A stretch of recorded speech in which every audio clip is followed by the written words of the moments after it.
All righty, what's up, and welcome back to another episode of the Maryland Made podcast. For those who don't know, the podcast provides timely, relevant, and practical information to empower student athletes to explore their potentials and to pursue their passions. So, on this week's episodes, we're going to be talking with two football athletes and really just talking about what it means to be more than a student athlete. And I'm really excited because these two really embody being more than an athlete. So I'll let them introduce themselves in a little bit later, but to start off, we have Anthony Pecorella from New York, and we also have Robert Smith from Houston checking in with us. So again, go ahead and introduce yourself. Tell us a little bit about your background, a little bit about your story, and then we'll go ahead and jump into the questions. All right? Go ahead, Pat. Anthony Pecorella, just graduated from the University of Maryland, working on my master's in business management. I'm in a 4-year start at the University of Maryland. Came from Long Island. Very proud New Yorker. Everybody in the building knows that. Besides football, I'm really big into mental health and family. I started my own Instagram account called Healthy Minds, just to kind of give people a safe space to talk about mental health. It started mainly as a student athlete outreach kind of thing, and it's grown into more of just an everyday people kind of thing. Just try to be that outlet in sport for others and use my platform for good. I'm Robert Smith. I'm from Houston, Texas. I am a sophomore here at the University of Maryland. I am on the football team. I play wide receiver, majoring in psychology, and I'm also into the mental health, vulnerability aspect of life. And kind of how Peck said, I'm mostly focusing on athletes as a whole, but mental health and vulnerability goes for everybody. Whether you are in corporate America, in sports, whoever you are. So that's kind of what I'm focusing on. That's kind of what my goals are at, and I'm glad to be here for sure. Definitely. I appreciate it. So let's take it back. Tell me about how you guys got involved in the sport of football, and tell me a little bit about your recruiting process and how you got to Maryland. So Rob, I can start with you, and then I'll let Anthony go ahead and take it away. So for me, my dad, he was a general manager for the Texans for 12 years. He played at Purdue, played safety. He was a captain there, coached with the Broncos, won 2 Super Bowls, got the job in Houston when I turned 3. So I was actually born in Denver. And so I've been around the game my whole life. Been around football. Actually got a concussion in 4th grade. Didn't recognize my people. Like, it was a bad concussion. And John Madden told my dad at the owners meetings, he was like, why are you letting him play this young? And so my dad didn't let me play football again until high school. So basketball and baseball were my main sports all the way up until my freshman year. So I always say, like, freshman year was my first year playing football for real. And I just still had a love for the game since I was around it, even though I wasn't playing it. And got in contact with Locks because my dad and Locks were good friends. And a lot of my dad's old coworkers were working here at Maryland. And so it was almost like home away from home. And that's how I got up here. But yeah, so football is just in my blood. It's in my DNA. My uncles played. So yeah. Hey, what about you, man? How did I get into football? So my dad played his whole life. He was a semi-pro football Hall of Famer, played right guard, and then he had me, and I ended up being a punter. But no, when I was a little kid, just similar to Rob, I was like 5 or 6 years old, did a couple camps, but my mom wasn't a big fan of it, just from watching my dad play. So it was kind of like, would do these camps, and then every now and again, and then not until like 5th or 6th grade, she let me go out and play for real, and just fell in love with the game. And for a while, I was a quarterback until about 8th or 9th grade, when football started becoming like real football. It wasn't a simulated version of it. And I had played soccer, I did karate, and I was really good at kicking. And so I was always a field goal kicker. I could just punt it because I could punt. And I went to a camp at Penn State my junior year of high school, and they told me I was too tall to kick field goals. So they said, go learn how to like focus on punting and you'll go far. and now it's Penn State. And I mean, I'm not a big fan of theirs now, but at the time I took their word like gold because as a little kid, I grew up as a Penn State fan. And so they were saying, oh, go learn how to punt. So I really kind of honed in on it my junior and the senior year. I got a couple looks, and I was recruited by the old staff that was at Maryland. And when they all got fired, I thought that was it. Like, I'm not going to get a shot at Maryland. And I started looking elsewhere. And I was at school one day. So I went to an all-boys Catholic high school. So they were very, very strict with no phones in class. You had to lock them up in your locker. So you couldn't see you didn't see or touch your phone until 3:30 in the afternoon. I go to check my phone. I have 11 missed phone calls from different people in Maryland, whether it was director of recruiting, the new special teams coordinator. And I'm like, shit. Like, I just lost my one shot to go play in the Big Ten. Shit. So I called back, and they were like very overwhelming and very, oh, we want you to come down for a visit, and we really like your stuff. And I ended up getting a shot to play, and I actually got the shot to play my freshman year, which is almost unheard of in college sports. And I'm very thankful and blessed that I got that opportunity. And I made a lot of memories these last 4 years, and I hope I can keep football in my life as long as possible, one way or another. Definitely. I like this. So had a good run. Well, going back into the recruitment process, did you guys have any goals set out as you guys came to campus, start getting a lay of the land, start meeting the coaches, getting integrated with camp? Like, what are some goals that you guys have? And this can be personal goals, athletic goals, academic goals, since you guys obviously are student athletes. So what are some goals that you guys had coming into college? Goals: get on the field, make plays, make my mom and dad proud. Sure.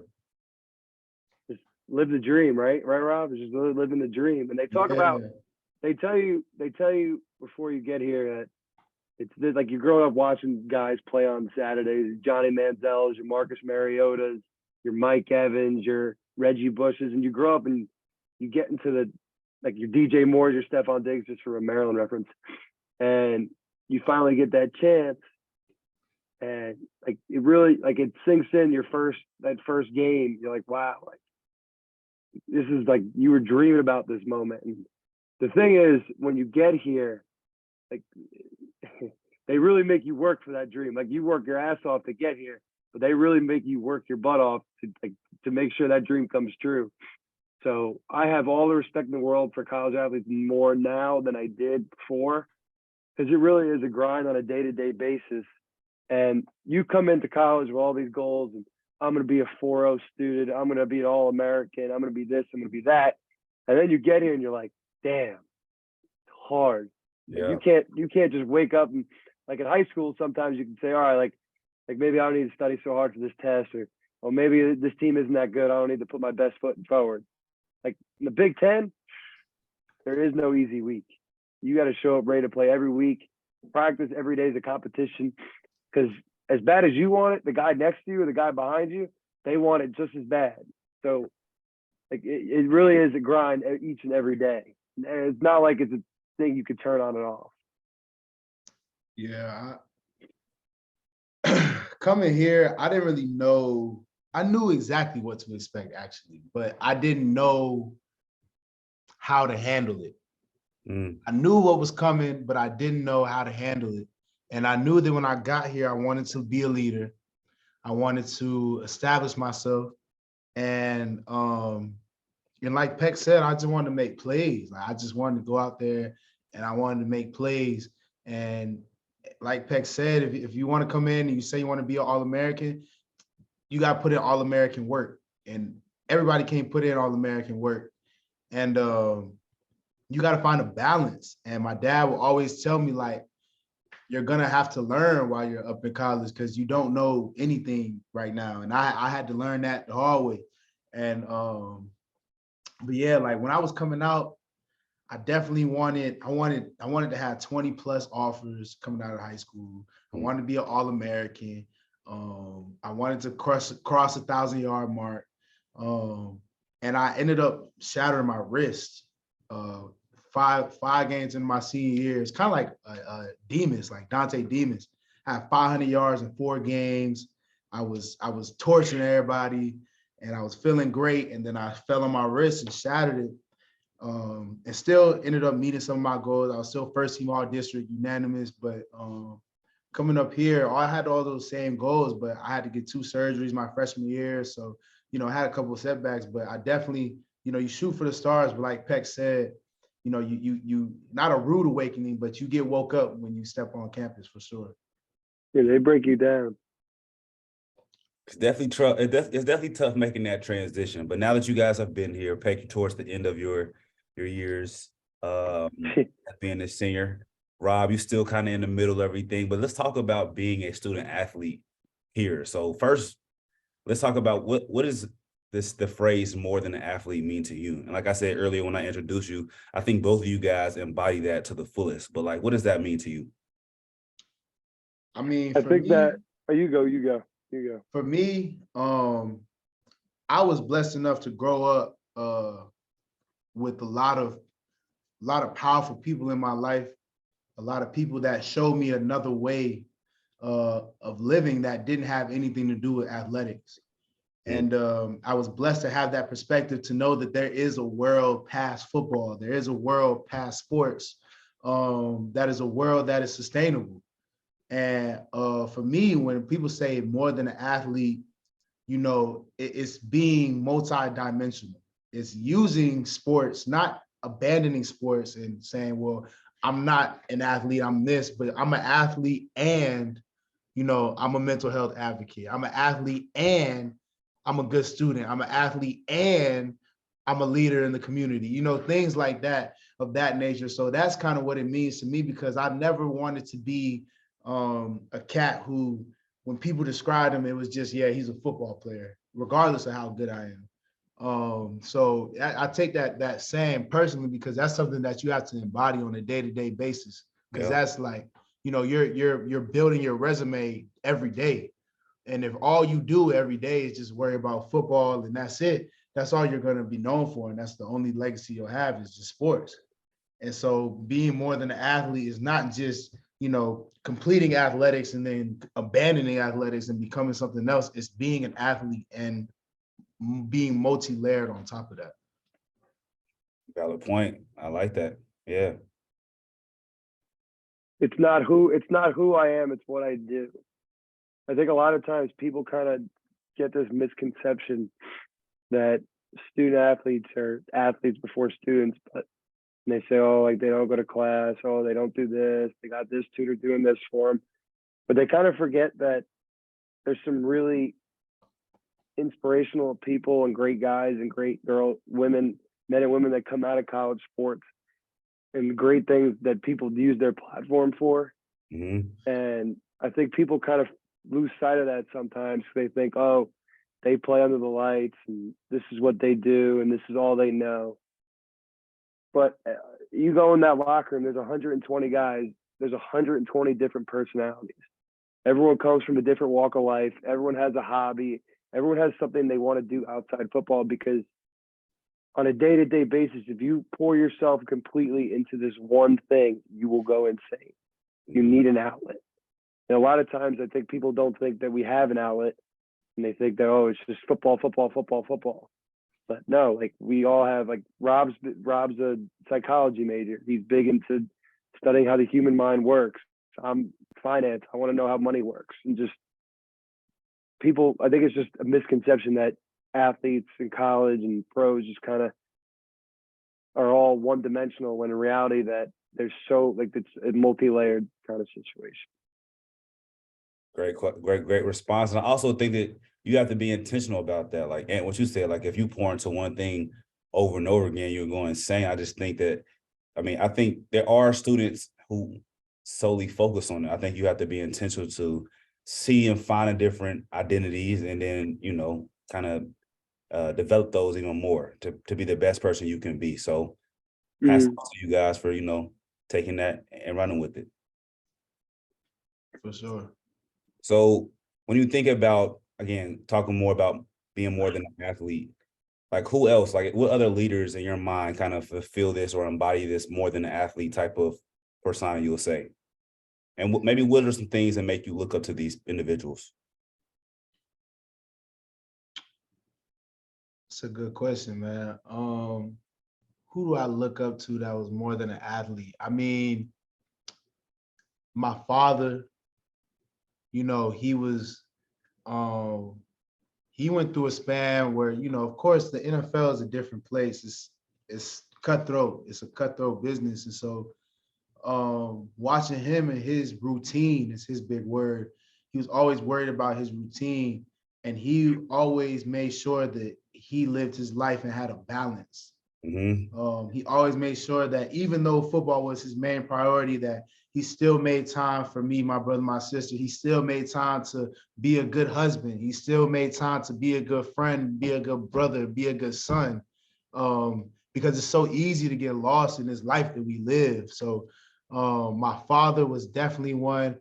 Being around JJ Watt, he was definitely more than an athlete, because when we're in Houston and the Hurricanes and any opportunity JJ had to engage with the community and help somebody out, because that's just who he was. He was a leader, and he helped people. He was selfless. And so seeing him and being able to be like by his side and really watch how he led and watch how he constructed his identity outside of the field, outside of wearing 99. I think watching him and watching my dad were two guys who definitely embody that statement to the fullest, for sure.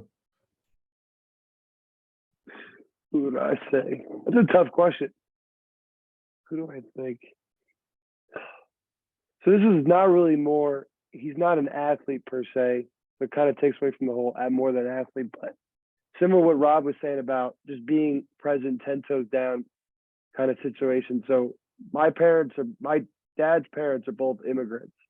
They're both from Italy. And my grandfather, him and his wife raised 5 kids in an apartment in a house in Brooklyn. But in Brooklyn, it's a town. It's almost like a townhouse kind of thing. And so he would work in the morning. He'd work in the factory all day, and he'd come home in time for dinner. He's at 5:30, 6 o'clock every day. Have dinner with the family. And then at night, he'd go open his smoke shop so he can make more money to support his family. And he never missed a meal, never missed a family obligation, but he always knew when to go to work and when it was time for family time. And he knew how, when he walked in the door, he never walked in a pissy mood or upset, or if he had a tough day, like he wouldn't let his kids see that. He was like going through hell. Like he just knew how to be 10 toes down. And I really embodied that. And my dad was the one who kind of taught me this, and how life gets tough, and being an athlete, there's nothing tougher. And being a student athlete is just it multiplies it on top of all that. But as far as the more than an athlete statement, I think my grandfather really resembles that, just because it's more than an athlete to me means just being present in that moment and understanding that, yes, I do athletics, but I could do more in this world. All I got to do is just be 10 toes down in anything I do. And that's similar to what Rob was saying with JJ Watt. He's a real inspiration. He's a Hall of Fame football player, but he's also a Hall of Fame person in the way he carries himself, cares about his community.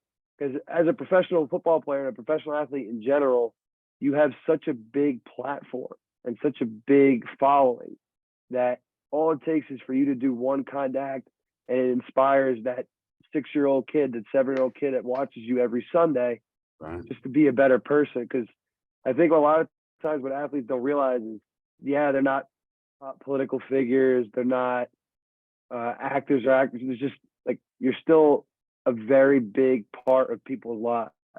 People that will, like Kobe Bryant said, he doesn't take a day off, because what about that family that saved up everything they had to come see me play and sit in the nosebleeds? He's the true embodiment of more than an athlete, because when he retired, he devoted his life to giving back. And I think that's just the whole mantra of being more than an athlete, is just being 10 toes down and giving more of yourself to others with the platform you have. And shout out to Raynell Jones too, because she's more than an athlete. I don't know her personally. I'm not close with her or anything, but I came here as a freshman, and she was when she had took the knee during the national anthem, and it was a whole big thing. Like everything I saw her do outside of volleyball, she was really making change. So shout out to her too, because she definitely represents that statement for sure, more than an athlete, most definitely. That's what's up. We're gonna have to make sure she taps in, she sees it. Yeah, for sure. Yeah, she over playing volleyball, and I think it's somewhere in Europe. I think it's Italy or not France. I don't know. Yeah. So you all talk about having so much on your plate, being a student athlete, and especially being in the Big Ten. So how do y'all balance that? I mean, you got school. Rob, you just talked about being a psychology major, and finance. Like, how do you balance that? And then, I mean, we can talk about academics too. I want to talk about how you got into your major too.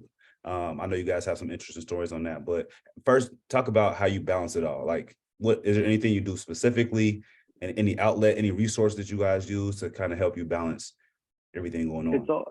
It's all about, I think, what I've learned. It's all about prioritizing certain things.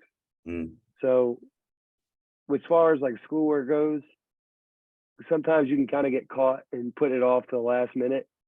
But I think with sports and just like football has you such on a regimented schedule that going into a week, with every day, every time of each workout, and you could say, okay, I got an 8 a.m. lift and I got a 3 o'clock run.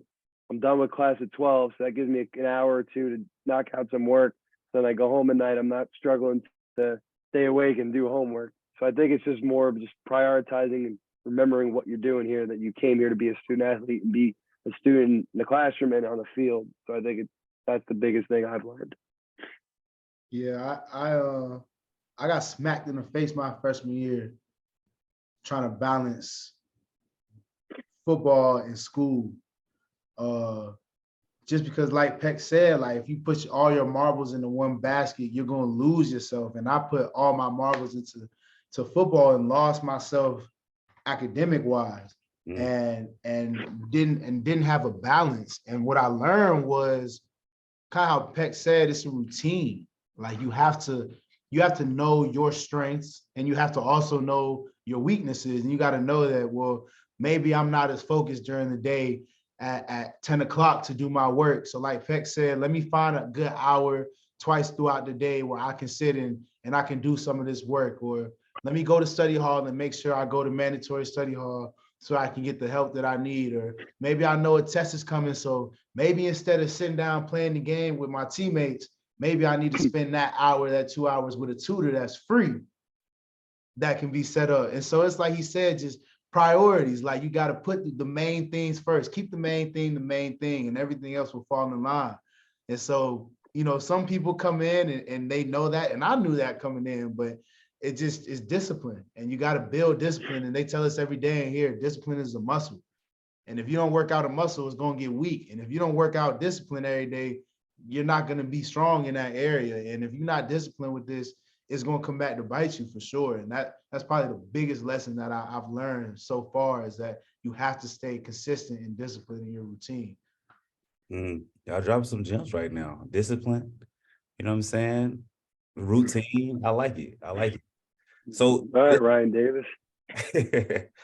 What about, like I say, go back to the majors. What do y'all, obviously tell me more about like how you got into your academics, like the major you selected, and then like what are y'all thoughts on like after graduation? What are y'all trying to do with that? So for me, I'm psychology right now, but I'm about to switch to family science, and join the mental health track of family science that they just dropped. And basically what got me into that is my mother, she was diagnosed with breast cancer in 2017, passed away in 2019. I was 16. And that experience for me, of course, it was hard. It was tough. It was one of the toughest things I ever had to go through. I'm still going through it to this day. But it's the best thing to ever happen to me, because if that didn't happen, I wouldn't be able to understand the importance of perspective. And that's my word. If you talk to anybody who knows me, perspective is my word. And to be able to sit down, and I talk about my dad again, to watch this mountain of a man have to become vulnerable in front of the people who he has to be the strongest for, which are his kids, it meant something to watch that, to see him break down and cry sometimes, for him to show me that he was upset sometimes, for him to show me that sometimes he just didn't know how he was feeling, but he was working through it. And to see that, it made me aware. It made me sit back and realize, okay, I've been around these dudes my whole life playing football, pros, professionals, and the way that they deal with their emotions is by putting on pads and going out and hitting somebody as hard as they can. Or for a basketball player, they'll go to the gym and shoot 1,000 shots till their arm falls off so they can that's how they deal with their emotions, but that's not dealing with your emotions.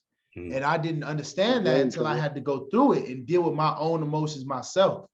And once I did that and recognized the fact that it's a lot of guys out here, especially Black men in these sports, that go through things that if people on a regular, living a regular life on a daily basis went through the same things, would be in counseling and therapy and a whole bunch of things, but we're so trained and so groomed to stuff and keep pushing that nobody really knows and is educated in being emotionally intelligent. And so when I understood that and I realized that it struck me and it stuck with me and it's been important to me, and everything I do always leads back to vulnerability and emotional intelligence. And so I realized that I wanted to be the bridge between mental health and athletes. And I didn't know how that was going to look, but I knew that it was going to be based on perspective and vulnerability and educating people on emotional intelligence. And so to be able to do that, you got to know how people think. You got to know how people move, how people react to certain things. You got to understand why people react to certain things a certain way. And so got into psychology and realized that this family science, this mental health track was going to be the right one for me. And so, I don't know how that's going to look after school, but I know that it could be public speaking. It could be a podcast. It could be my own practice. Who knows what that looks like? But at the end of the day, I know that the baseline of it all will end up being educating people on being emotionally intelligent, becoming vulnerable with yourself, and understanding perspective. I like it. I like it. Be the bridge. And what you got from me? So as far as school goes, because my whole, I guess, idea of what I want to do is similar to what Rob was saying. But as far as what I studied in school, anything you do in life, whether it's playing sports, working on Wall Street, you're a teacher, anything you do, you got to know how money works. You got to know how to invest it. You got to know how to save it. You got to know how to spend it. So coming to college, I didn't know what I wanted to do, what I wanted to study. And so I kind of just picked finance because it's the basic fundamentals of business essentially. And in anything you do in life, you got to have a financial literacy background. So I studied finance just to have that idea of whether I didn't know if I wanted to start a business. My ultimate goal is to still play football as long as I can, but just from whatever I wanted to do in life, to have that degree from the University of Maryland was just always my goal. But to go back to what Rob was saying about being the bridge, and it's why I started the account, because if you go in our locker, I'm not going to say any names, but you go in our locker room, like the big tough guys you see on Saturday, they go through hell. Yeah. They got problems at home, problem with their girlfriend, problem with school, just general problems, and it gets masked by living out a dream and people telling them, "Oh, your life must be perfect. You got everything. Oh, I wish I could be you." But like my grandmother always used to say, you don't know what goes on behind someone's four walls. Because when everyone goes home, all that struggle that you were running from all day, working out, doing your thing, it comes back to bite you in the ass. And that's why I really got big into mental health after having my own little scare with it, my own problem, like just my own wake-up call, kind of, as I like to call it. And so it's just similar to Rob, just because there's not a lot of guys in our, I guess you can call it a profession in our neck of the woods, so to speak, that aren't vulnerable enough to say that they're not okay. So just kind of like understanding what a guy goes, because like Rob always says, there isn't someone really out there in the field that knows what we go through on a day-to-day basis, that does what we want to do. So Rob put it best when he said, actually, it was a conversation the three of us had a couple months ago, when he said, like, how do you tell a 6'6", 330-pound guy, like, as if you're not an athlete or know what he's gone through, like, how do you know what he's gone through on a day-to-day basis? That he's got to run the same amount of reps that a 185-pound skill guy's got to run. Right. You don't know what he goes through on a day-to-day basis, man. That he's got to help his parents pay rent. He's got to help his family back home. Like, just people people who aren't, I guess, in the building with, I guess, student athletes, or understand what they go through on a day-to-day. They kind of just assume.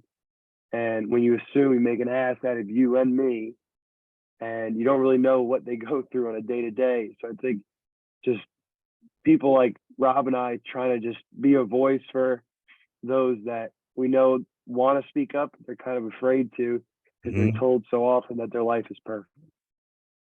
Man, that's real. It is hard to hear, like you said, advice or something when they haven't really been in the shoes or had the same journey as athletes. So I know we have a great sports psych department here. Hopefully you guys get to speak with them. Hopefully our athletes get to speak with them as frequently as needed. But Peck, I'm gonna stay with you on this one, just because you talked a little bit about getting into this mental health field. Healthy Minds. Talk to us about that. The origination of it, talk us through it.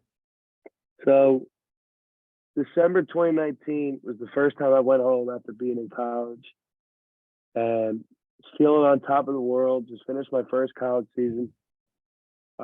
Feel like the big dog on campus, couldn't do anything wrong. School was good, life was good. And so my family does every year, every Christmas Eve, my whole dad's side of the family comes over and we eat the 7 fishes, because it's an Italian tradition. And everything was good. Sitting with family, drinking, eating, life's good. And then I have a little voice in my head telling me that I wasn't going to live to see tomorrow. And now I'm thinking, like, all right, like, this liquor's talking to, like, this liquor's saying something to me that I don't know, like what's going on. Yeah. And so I kind of just put it off. Everything, the night goes on, everyone leaves, I'm going to bed, and then it turns into someone almost screaming at me. And when you're told something enough, you tend to believe it. So I went to bed that night thinking, okay, like, this is it, just said a prayer. I went to bed, and when I woke up the next morning, everything was the same. Like, my mom's knocking on the door saying, come down to open gifts. And I almost felt like I was walking on clouds, because I didn't think I was going to be there. And that was the moment where I was like, all right, like, I realized how strong and powerful your mind can be. Like, and we had a woman, Rachel Barber, who came in and talked to us that August.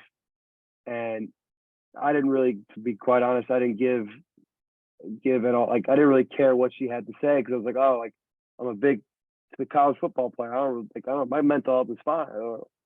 But you don't really know until you experience it and go through it. And so from that moment, I kind of was like, oh, I need to take this seriously. And it took me a year to kind of figure out what I wanted to do. So I posted just a write-up on my Instagram, just saying what I had gone through a year prior. And a bunch of people reached out just saying, we're with you, here for you. A couple of guys on the team even yelled at me, because I didn't come up and tell them. And this girl, Charlie Baker, who she was a cheerleader here. I'd lost her friend recently to suicide. He was the captain of the hockey team, big smile, just your typical, just nice kid, good student athlete, and just no one knew what was going on. So she had reached out to me, shared her story and her struggle, that ever since this happened, and we said we wanted to come together and figure something out and just provide a safe space for people to talk. So we were going to go through Maryland, and they had kind of said, oh, we already have outlets on campus, but I really just wanted to have my fingerprint on it and really just make a difference, essentially. So I was on a road trip to Florida because it's the first time we could see my grandmother since COVID kind of, not that it ended, but it let up a little bit. And just kind of made an Instagram, threw it up, and just saw it's just wanted to see how people would respond to it. And it got a huge response from the start. And I'm 2 years into doing it now, and it's been so surreal. Like ESPN came to interview Locks about his struggle with his son and his importance of mental health, and I got to take part in that interview. I've gotten to work with Rachel Barber. We set up a mental health coalition with student athletes across the country, with students from Kansas, California, Washington, Texas.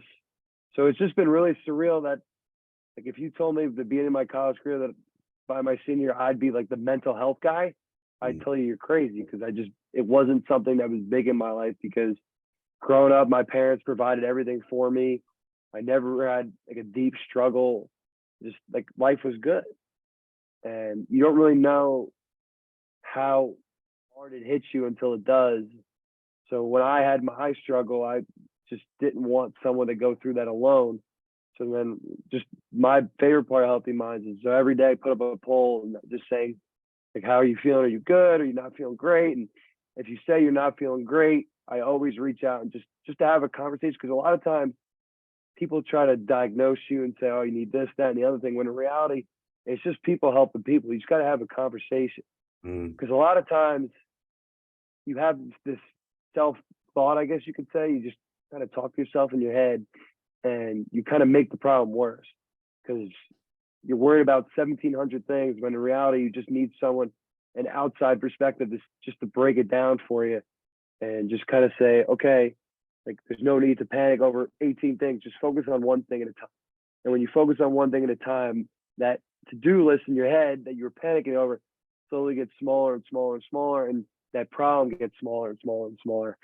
So the biggest thing that I've learned throughout all this is, the biggest thing with mental health is just attacking it in numbers. And the hardest part is admitting you're not okay. But once you do that, it's smooth sailing. Man, I appreciate y'all being vulnerable, transparent right now. I love it. I love the conversation. I love the mental health, being an advocate for it, because I think it's real. I mean, we just had a career readiness session where we talked about the mental health effects of student athletes after they transition from, their sport to their career. So I know it's true. I know it's real. So I appreciate you all again sharing your thoughts on that. Before we wrap up this segment on the mental health aspect, because I definitely want to talk about team impact and what you guys are doing in that world as well. But like, what are some ways we can kind of, as a unit, as a staff, as student athletes, kind of, work on the stigma and try to make it better for other students? Like, Rob, I think you mentioned having, being a bridge, or being able to talk to people and having the information come from representatives like yourselves will be different than, maybe outside parties. So what are some ways in your mind, this is kind of a little off script, but what are some ways in your mind that we can probably, improve and kind of debunk this stigma? You got the hot hand, Peck. Go ahead. What you think? I'll say, so we kind of do, and like in our lifts, like we have lift groups, right? So it's like just small groups, just kind of, what we got to normalize is just athletes talking to one another, because they're the ones that go through it on a day-to-day. And it's hard, because it's hard telling your teammate, your brother, that you're struggling, but there's no greater feeling than a guy admitting to you, like, that they're going through something, because that's real strength, in my opinion. Like, I'll use Rob as an example. So Rob lost his mom to breast cancer, and it was the anniversary of her death, and he had the heart and the strength to admit to all of us that it wasn't an easy day for him, and that's not easy. And just to see a man do that, I think it reveals their true character. And like he said, it's all perspective. So I think that, and just from the last 2 years of this team and alone, just guys being more vulnerable with one another behind the scenes has brought us closer as a group. And even the new guys coming in are understanding that, like, this isn't just a football team, it's a football family. So I would implore to other athletes in the Maryland community and the country, just be willing to have conversations amongst one another, because no one else knows what you go through on a day-to-day other than the person next to you. Because other schools do different workouts, different schedules.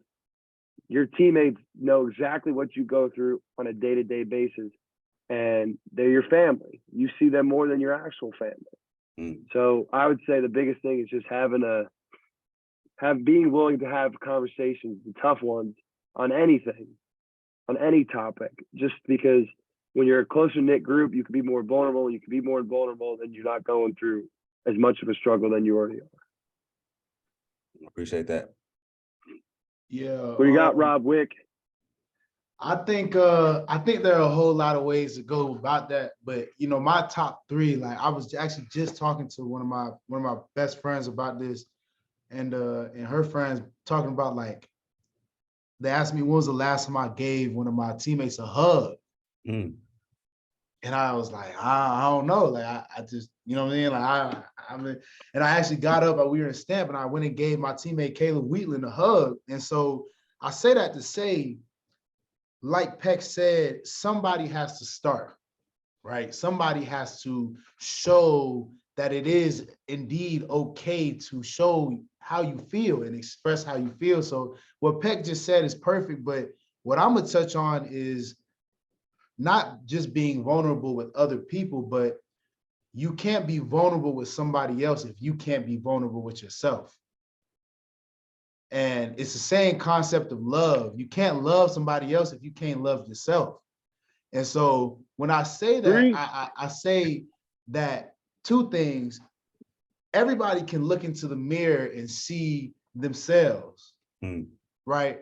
You can look in the mirror and see how you look, but everybody can't look in the mirror and see their own reflection, because that's hard.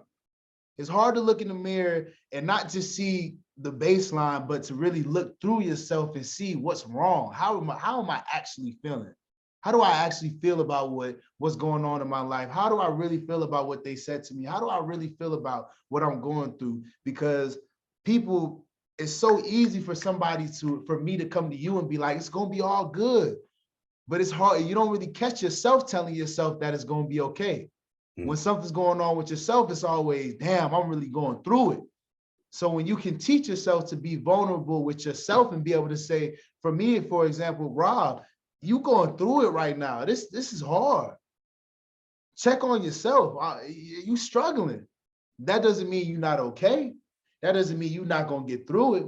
But that means that I'm able to accept. That's the second thing I was about to say is what I do is I have my 3 A's. Is you acknowledge it. So you acknowledge whatever's going on. You accept that it's going on.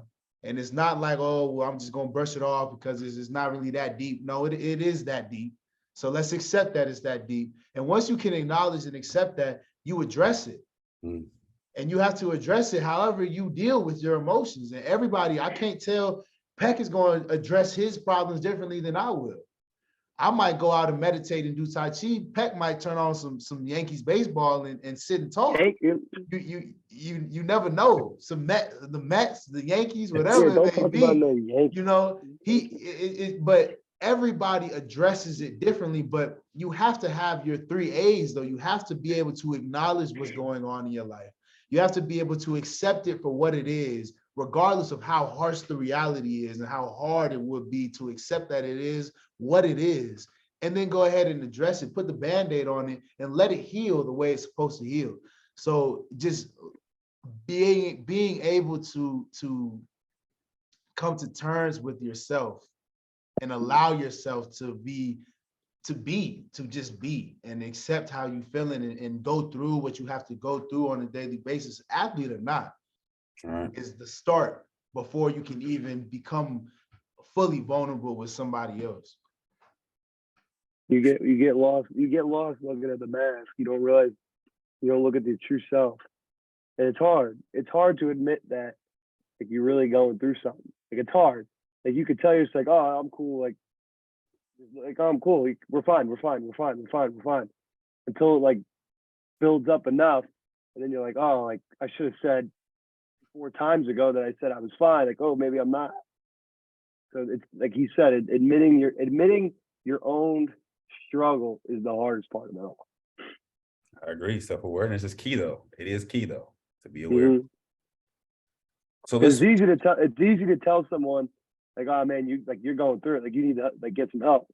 Easy because it's not you. It's hard to tell yourself we need to get up. like it, man. I got some mental notes in my head. Got the 3 A's. We're gonna take that to the bank with us. All right. Yeah. All right. So let's shift gears a little bit. Again, when I introduced you all, I said you guys embody being more than an athlete. So we talked about mental health.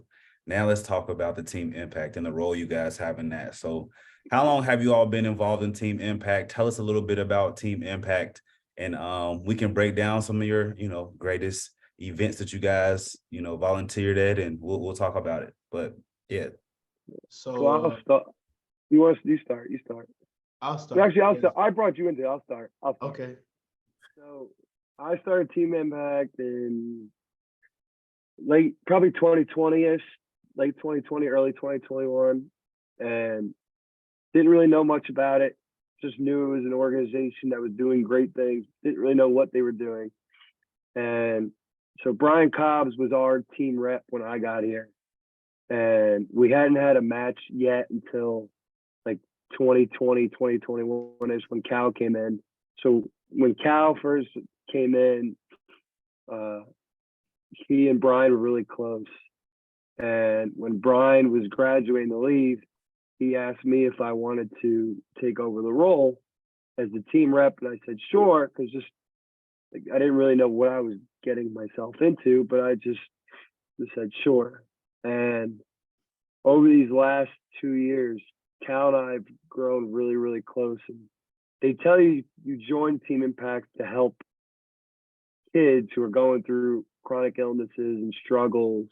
But in reality, they do so much more for you that you don't even know. So, because Cal has a disease that I won't get into, but it's 1 in a million kids that go through this. And to see him attack it with a smile, because what he goes through, there is no quote unquote cure for it. So he's a 10-year-old, 11-year-old kid going to chemo. That's like, you wouldn't wish that on your worst enemy. And you got this little 10-year-old kid, and he's got to go to chemo, and he still shows up to practice every Thursday with a big smile on his face. Now he's getting better now, and he's getting healthier. He's back to playing baseball, going to school. But during COVID, because his immune system is affected by it, so he wasn't really working. He wasn't able to go to school. He was out of school over 200 days. Like that's a huge hurt on a child, just development, not being around his friends, not getting to go play wiffle ball or baseball with his friend. Like that, like it's hard. And to see him still attack it with a smile, like, is truly inspiring. And it's why I've just loved Team Impact so much, and why I've poured so much devotion into it. And then Rob joined, I think, in 2022, because I took a role as a fellow. And so we needed a team rep. So I asked Rob to be the team rep, and then eventually he became a fellow too. And we got the opportunity to go up to Boston. And there was probably, what, Rob, 100 different fellows there? Yeah, probably like 100. And all different schools from all different levels represented. And it was a 3-day seminar, just 3-day summit. And it was so just inspiring just to know that there's so many other students out there that are so devoted and given into this organization.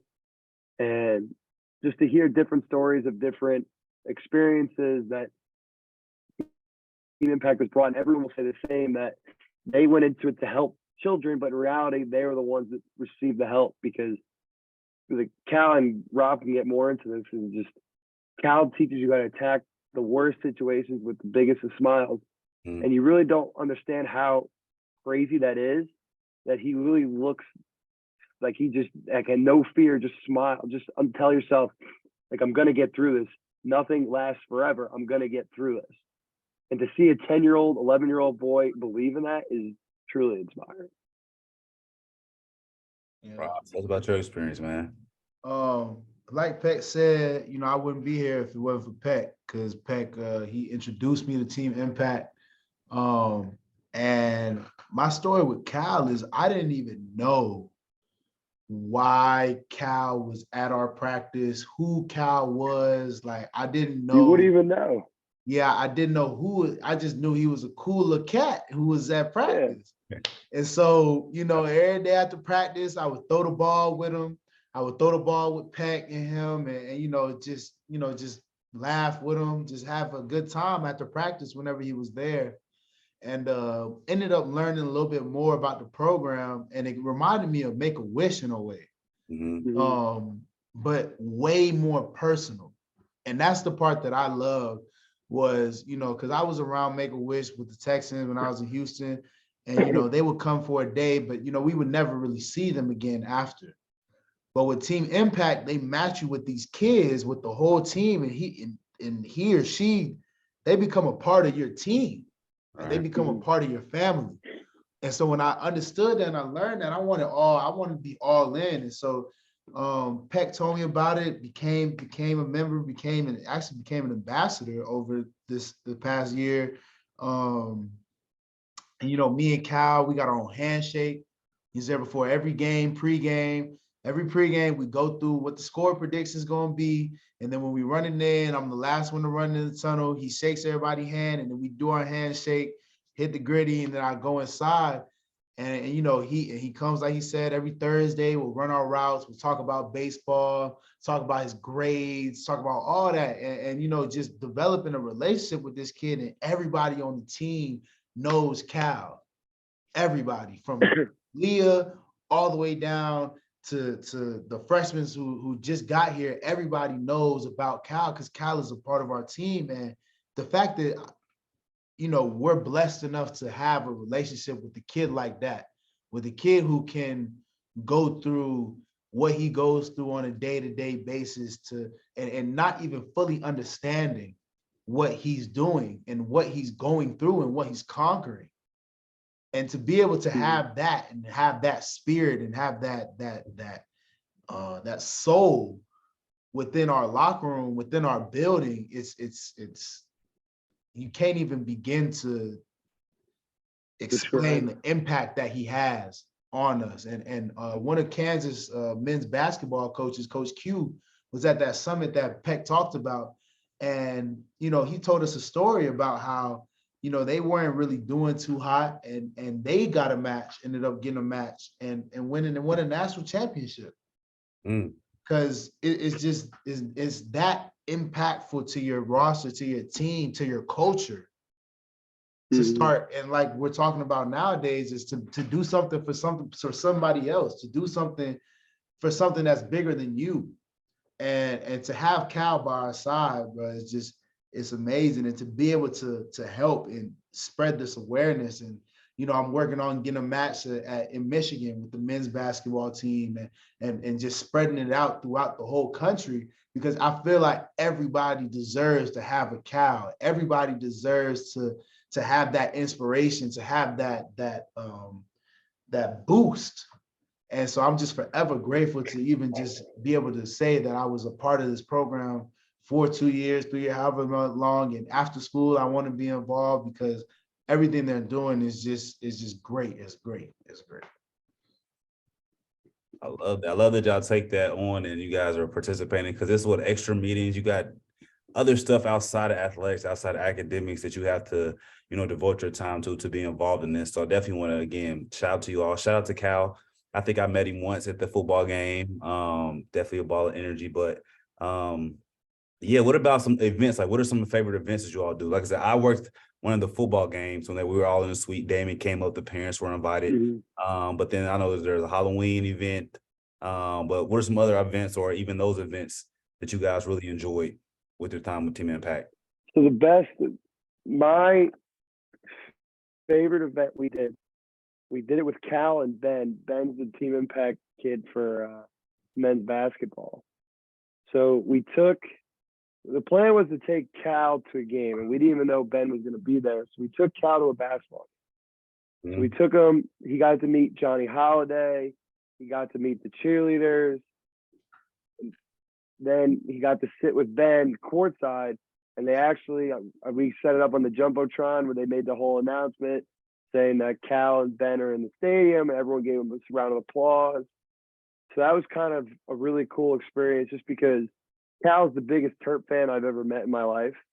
And you kind of lose sight of how truly special it is to play here sometimes just because you kind of get into the lull of things.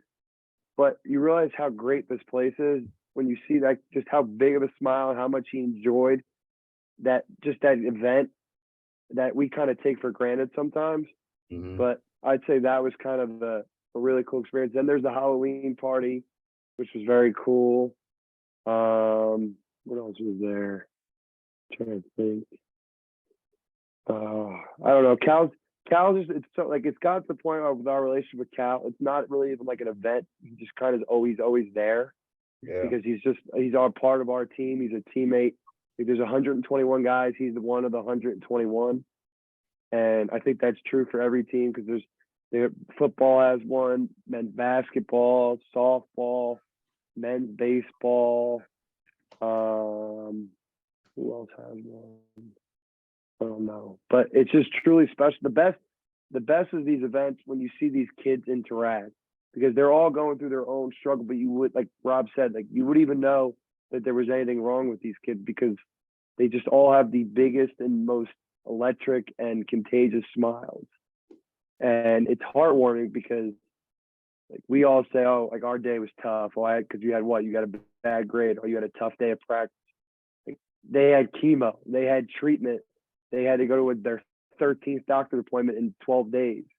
Like, they're going through a real struggle. So just being a part of Team Impact, it's kind of taught you, like Rob said, about perspective. Life isn't as bad. Nothing's ever as bad as you make it to be. And to understand that, see that these kids live that out is truly inspiring. Yeah, I say probably my favorite. Cause like Peck said, like we have events, but we don't like he's just around. Like we have experiences. I call them experiences that we get to have with Peck. And I say probably my two favorites. This is my two favorites, and they're connected, is when we have our banquet at the end of every season. And Cal was there, and we all put on suits and they give out these awards. And we went through it and we went through the program and Cal was there. We took our picture and Cal had no idea. And this is right before we went to our bowl game. Cal had no idea. And after they gave out all the awards, Locks is up at the podium and he's talking. He's like, well, we got one more announcement. And he points out Cal. He says, Cal, where you at?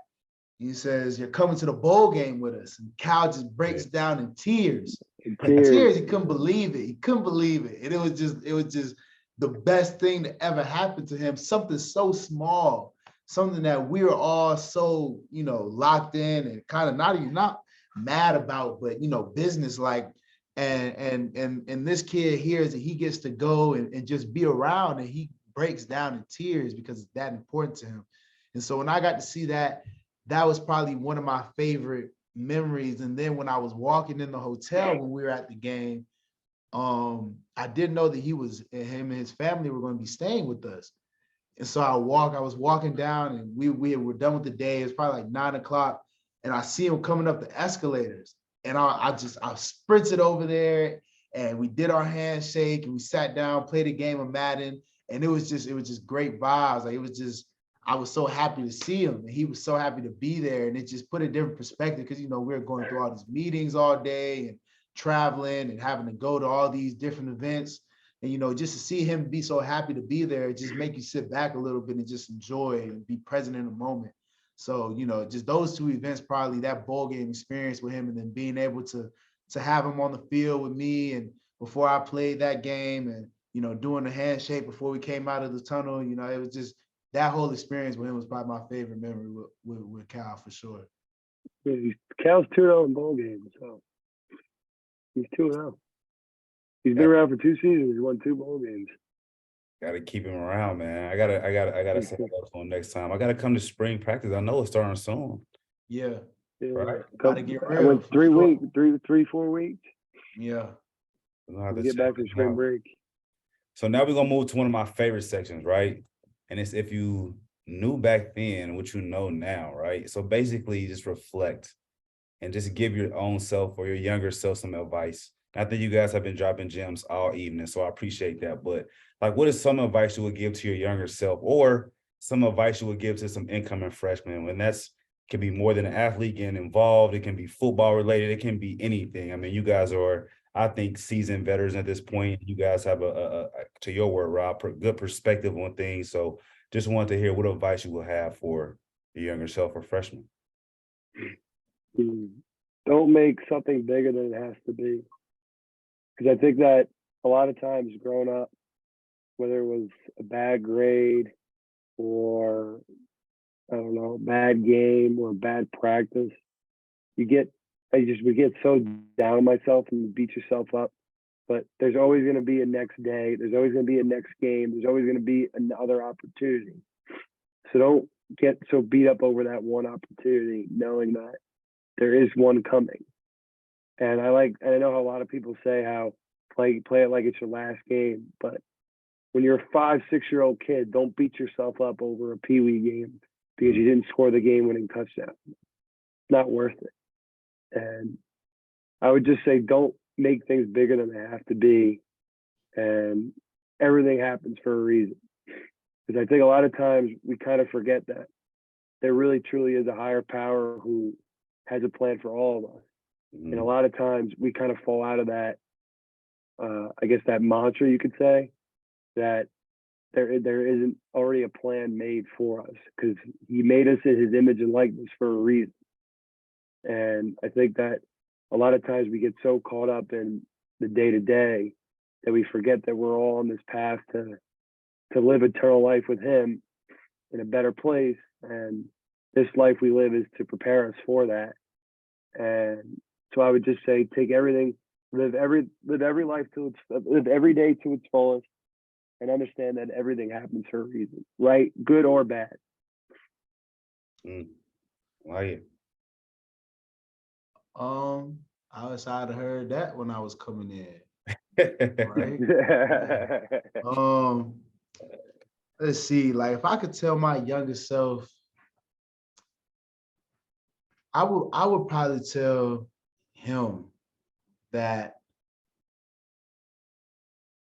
I would probably tell him to believe when my parents said, you are equipped with everything you will ever need to do what you have to do in this life already.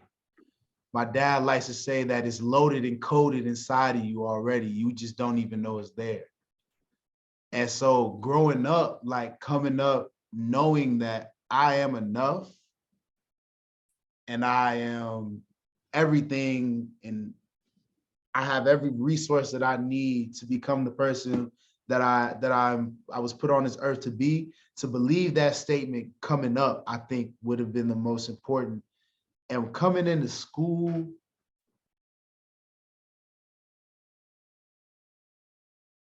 one thing I tell everybody is just With the workouts and no jokes. Control. That's my thing. Control the controllables. And it's really that simple. Control the controllables. And it doesn't have to be more complicated than that, because it's just do what you have to do. Handle your business. Because if you handle what you have to do and you do what you got to do, everything else will fall into place the exact way that it's supposed to fall in place. Because like Peck said, everything happens for a reason. But if you're not handling what you got to handle, then it falls back on you. But if you're doing everything that you got to do and you're handling, and you're on top of your business and you're on top of your stuff, life is going life. That's how I like to say. Life is going life, regardless if you want it to or not. And it's going life in a good way. And you might have a span of a few weeks where it's just like, damn, like I'm loving, like life is just good. And then you might have a few weeks where it's like, what is going on? What did I do wrong? Like what karma is coming back? But as long as you stay consistent and controlling your controllables, giving your best, turning things in on time, showing up on time, sticking to your word, doing what you said you were going to do, everything else will fall into place the way it's supposed to fall into place. and it's just handling your business. And it doesn't have to be that complicated. The way we make it so much more complicated because we have all these external factors, going out, impressing somebody, going to get the girl, going to hang out with your friends, all these other things, paying the bills, paying your rent, paying some, you know what I mean? All these other external factors. But if you control what you got to control, everything else will be okay. So that's probably what I'd say. Everybody coming into school, everybody coming here, all the freshmen coming into the team, just control your controllables. And winter workouts are no joke. You said what? And winter workouts are no joke. So. Oh, y'all preaching today. I appreciate that. Let's go. Listen, y'all on your way. I like to hear it. So again, I know we closing down, but I got a few more questions for you, but they fun questions, right? So favorite UMD jersey combination is what? Turf Grit. All right. Favorite football stadium you played in?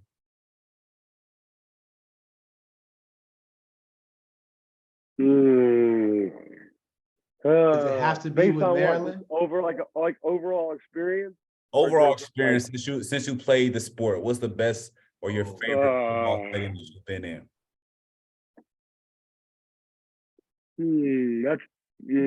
AT&T Stadium is mine. Actually, no, the Texan Stadium, because it was a full circle moment. I played in the Texan Stadium. I had grown up in that stadium, grown up watching people play there, and you only play there if you get deep in the playoffs in Texas. And we got there, and I got to play on that field, and that's probably my favorite place that I played. It's tough. I'm realizing how long I've been playing here now. You're realizing like trying to go through everything. It's got to be the Pinstripe Bowl. He gonna say the Yankee Stadium. See, I want to, but But your Mets winning friend? at Penn State felt real good too. Yeah. 2020, when we won at Penn State, that was cool. But I'll say from an overall experience. So my freshman year, we played in the shoe at Ohio State. Mm-hmm. It was the first, I think it was our second road game. The first road game we played at Temple in Lincoln Financial, which was also really cool because it's the first time we're playing an NFL stadium. But when we played Ohio State and we played Justin Fields, J.K. Dobbins, Jeff Okudah, Chase Young in front of 102,000 people. Right. That was my welcome to college football moment because we had a punt early in the game, backed up, and just people just roaring. And like that was like kind of like the realization, not that I made it because we're still all trying to make it to another spot, but just it was such a surreal moment because you grew up watching Saturdays at 12 o'clock of guys playing in Columbus, and now you're one of those guys. So I'll say that experience, we didn't win, but I'll say that was a surreal experience. But yeah, the Pinstripe Bowl was cool because all my friends and family were there. I was only 35 minutes from home. We kicked the living, you know what, out of Virginia Tech. And it wasn't even one of those things that we weren't scared at all. We went to that game full confidence. We knew when we pulled up and we had that first co-team event that like the writing was on the wall and we knew what we were there to do. And just seeing guys have fun because we lose a lot of time. We kind of forget that this is the game. It's all fun, and just seeing guys just overjoyed, just having a ball. Like, it was a surreal experience. So I'll say Ohio State just because it was the welcome to college football moment. Beating Penn State in Penn State and Yankee State. Got you. That's solid. All right, it's gonna be a tricky one. Depends on how you feel offensively, right? So would you kick a field goal to tie or go for 2 for the win? Go for 2 for the win. Not gonna live to see the next day. Not gonna leave. Go for 2. I like living by the sword and dying by the sword, but I'm kicking the field goal. I'm going for 2 for the win because we played Minnesota my sophomore year, We were down 17, back, forced overtime. We scored, kicked the extra point. They went in, scored, kicked the extra point, missed it. So might as well have gone for two because you would have won the game as opposed to just tying it. But I'll say go for two to win the game because, like my dad always used to say, there's no point in dilly-dallying. Like, the game's got to end at some point. You might as well just try to go win it now. Get out the way. Okay. And then last one, what's your favorite pregame meal? What you got? Mine's weird. I'll let Rob go first because mine's a little unorthodox. But I've had the same one since high school. Any pasta. I love pasta before the game. Anytime I can get some chicken Alfredo, like the night before though, not before, but like the night before, like if I get some good pasta in my body, I know it's gonna be a good day. You're asking the night before the game or day of the game? Pregame. I mean, I guess the night before Okay. includes pregame.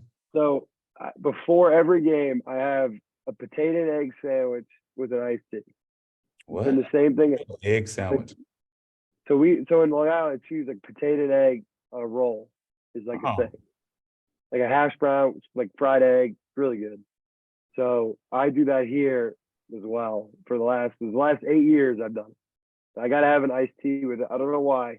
It's just something I have. But the night before the game, I don't really remember what high school was. We used to do a lot of pasta dinners.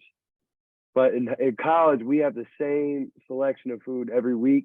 Like it's the same food. So I always like a chicken parm, corn, mashed potatoes, a little broccoli. Finish that, then go get a dish of pasta. Then I gotta get a little ice cream. I carb load big time night before a game. And y'all don't eat in JH for pregame, do y'all? Nah, we're in the hotel. We're in the hotel. Okay, I got you. Cool. Well, that wraps up everything. I appreciate you all joining us today. I think it was a great episode. I think our viewers are gonna love it. Definitely drop some gems. But before you leave, where can our followers, listeners find you? Go ahead, plug yourself, personal, business. Let them hear it. I'm ManPeg98, and that's Rob Wick on Instagram. Yeah, underscore Rob Wick on Instagram. Go follow me. Roberto Smith 13 on Twitter if you on Twitter. What about Healthy Minds? It's Healthy Minds with 4 underscores after it. Don't ask why it has 4 underscores. That's just what Instagram allowed me to have. So it's Healthy Minds with 4 underscores after it. Perfect. Well, then everybody else, make sure y'all follow Maryland Made. We always have updates on Instagram, Twitter about different events coming up. That's the best way to stay in the loop about what we got going on. So until next time, I'll see y'all. Peace. Cool. Stop recording.